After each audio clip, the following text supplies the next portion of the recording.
To blur the background of your photo on Samsung Galaxy S24 Ultra, open Gallery app.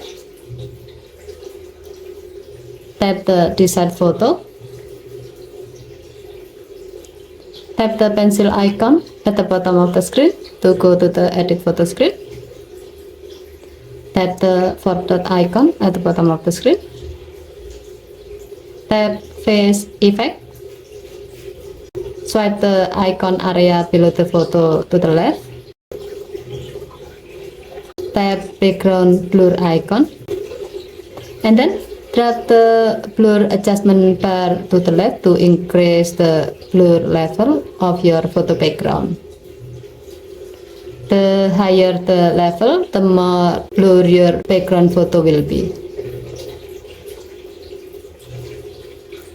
If you are happy with the result, tap done button and then tap save to save the change.